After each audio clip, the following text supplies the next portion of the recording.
আজকে আমি তৈরি করে দেখাবো ভাপা পিঠা। এটা শুনে হয়তোবা অনেকেই অবাক হচ্ছেন যে এটা আবার কিভাবে ভাপা পিঠা হলো। হ্যাঁ, আসলেই এটা ভাপা পিঠা। এইভাবে নাকি আগের দিনের দাদি নানিরা তৈরি করে খেত। আর এটা তৈরি করা খুবই সহজ। যাদের ভাপা পিঠা পারফেক্ট হয় না তারাও কিন্তু আজকের এই ভিডিওটা দেখে তৈরি করলে আপনারাও কিন্তু তৈরি করতে পারবেন। তো চলুন কথা না বাড়িয়ে মূল রেসিপিটাতে যাওয়া যাক। এর জন্য এখানে আমি একটা নারকেল ভেঙে নিচ্ছি। নারকেলটা ভাঙার সময় অবশ্যই কিন্তু নারকেলের মধ্যে যে পানিটা থাকে সেটা রেখে দিবেন, কারণ এই পানিটা দিয়ে কিন্তু আমরা ডোটা রেডি করব। 2000 years later. তো এই তো নারকেলটাকে আমি কিন্তু ছাড়িয়ে নিয়েছি, আর এদিকে পানিটাকে আমি একটা বাটির মধ্যে নিয়ে নিচ্ছি। অনেক কষ্টের পর এই কাজটা করতে পারলাম। তো এইবার হচ্ছে আমি নারকেলটাকে ভেঙে নিব, আর ভেঙে নেওয়ার পর আমি এটাকে একটা কোরানির সাহায্যে কুড়িয়ে নিব। তবে আপনারা চাইলে দিয়ে ছোট ছোট করে পাতলা করে কেটে নিতে পারেন। তবে আমার কাছে কিন্তু পার্সোনালি নারকেল কুড়ানোটা ব্যবহার করলেই বেশি ভালো লাগে। তো এদিকে আমি নিয়েছি হচ্ছে নারকেল কুড়ানো, আর নিয়েছি চালের গুঁড়া। আপনি চাইলে ভিজা শুকনো যে চালের গুঁড়া আপনার হাতের কাছে থাকে সেটা দিয়েই তৈরি করতে পারবেন। আর নিয়েছি আখের গুড়। তো এবার একটা ব্যাটার রেডি করতে হবে। এর জন্য আমি একটা বড় সাইজের বোল নিয়েছি। এবার বোলের মধ্যে আমি চালের গুঁড়ো সম্পূর্ণ দিয়ে দিচ্ছি। তো এরপরে এখানে হচ্ছে আমি গুড়টাকে দিয়ে দিচ্ছি। তো সম্পূর্ণ গুড়টা দেওয়ার পর এরপরে আমি স্বাদ অনুযায়ী লবণ দিয়ে দিয়েছি। এরপরে আমি সামান্য একটু নারকেল কুড়ানো দিয়েছি, যদিও এখানে দেওয়ার কোনো প্রয়োজন নেই, এটা পরবর্তীতে গিয়ে আমরা অ্যাড করব।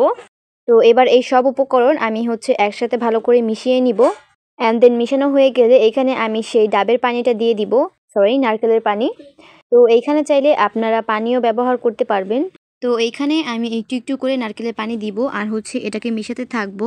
আমার আজকের এই ভিডিওটা ভালো লাগলে প্লিজ ভিডিওটাতে একটা লাইক দিয়ে এরকম আরও ভিডিও পেতে ভিডিওটা ইউটিউব থেকে দেখে থাকলে প্লিজ আমার চ্যানেলটাকে সাবস্ক্রাইব করে দিবেন। আর ভিডিওটা যদি ফেসবুক থেকে দেখে থাকেন তাহলে প্লিজ আমার পেজটাকে ফলো দিয়ে রাখবেন। তো এইদিকে আমার ব্যাটারটা কিন্তু রেডি হয়ে গিয়েছে। ঠিক তো এটা ভালো করে মিশানো হয়ে গেলে এইখানে আমি সম্পূর্ণ নারকেল কুড়ানোটা দিয়ে দিব এবং এটাকেও ভালো করে মিশিয়ে নিব। তো এদিকে হচ্ছে আমি একটা রাইস কুকারে পানি দিয়ে দিচ্ছি, যেহেতু এটা স্টিম করতে হবে। তো এইদিকে এই ডোটাকে ঠিক এইরকমভাবে তৈরি করে নিতে হবে যাতে টেক্সচারটা ঠিক এইরকম থাকে। তো এই পর্যায়ে এসে এখানে আমি দিয়ে দিচ্ছি গুঁড়া দুধ, আর গুঁড়া দুধটা দেওয়ার পর এটাকে আমি ভালো করে ডোয়ের সাথে মিশিয়ে নিচ্ছি। গুঁড়া দুধটা দিলে এটা কিন্তু খেতে আরও বেশি টেস্টি হবে। তবে হাতের কাছে না থাকলে এটাকেও আপনারা স্কিপ করতে পারবেন। তো এইদিকে আমার কিন্তু মাখা শেষ। এবার হচ্ছে স্টিমার নিয়েছি। এবার এই স্টিমারের উপরে সাদা এবং পাতলা একটা সুতি কাপড় দিয়ে দিচ্ছি, আর এটাকে কিন্তু এক পাল্লা করে দিতে হবে। তো এটার উপরে দিয়ে আমি হচ্ছে এইবার ব্যাটারটাকে দিয়ে দিচ্ছি চারিদিকে, একদম সমান করে দিচ্ছি।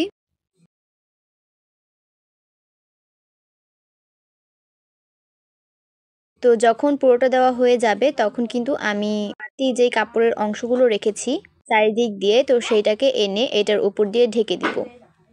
এদিকে কিন্তু পানিটাও গরম হয়ে গিয়েছে। এবার এটাকে স্টিম হতে দিয়ে দিব 30 থেকে 40 মিনিটের মতো। তবে আপনাদের কারো কারো কম সময়ও লাগতে পারে। আর ঢাকনার গায়ে ছোট যে ছিদ্রটা সেটাও কিন্তু আমি বন্ধ করে দিয়েছিলাম। তো 30 মিনিট পর আমার এটা কিন্তু একদম পারফেক্টলি হয়ে গিয়েছে। আর এটাকে একটু সামান্য চেক করে নেবেন, উপর থেকে কিছুটা উঠিয়ে এরপর একটু খেয়ে দেখবেন যে এটা পুরোপুরি হয়েছে কিনা। তো এটা হয়ে গেলে কিন্তু এটা কালারটা অনেকটাই চেঞ্জ হয়ে যাবে। ঢাকনাটা খোলার সাথে খুব দারুণ একটা সুগন্ধ ছড়িয়ে পড়বে। আমার এটা কিন্তু পুরোপুরি হয়ে গিয়েছে। এবার এটা আমি নামিয়ে নিয়েছি, আর এটাকে আমি একটা প্লেটে সার্ভ করছি। আর ভাপা পিঠা কিন্তু গরম গরম খেতেই খুব বেশি ভালো লাগে। তো এবার হচ্ছে আমি উপরের কাপড়টাকে সরিয়ে নিয়েছি, আর এই কাজটা আমি খুব সাবধানতার সাথে করছি যাতে এটা ভেঙে না যায়।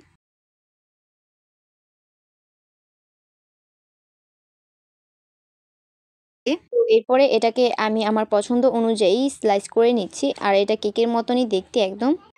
তো এই তো দেখতে যেরকমটা লোভনীয় লাগছে, আর এটা খেতে কিন্তু ভীষণ মজা হয়েছিল, অনেস্টলি বলতেছি।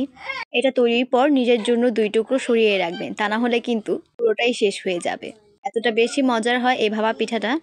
তো আজকের মতো এখানেই বিদায় নিচ্ছি। দেখা হবে নেক্সট কোনো ব্লগে। ততক্ষণ সবাই ভালো থাকবেন। আল্লাহ হাফেজ।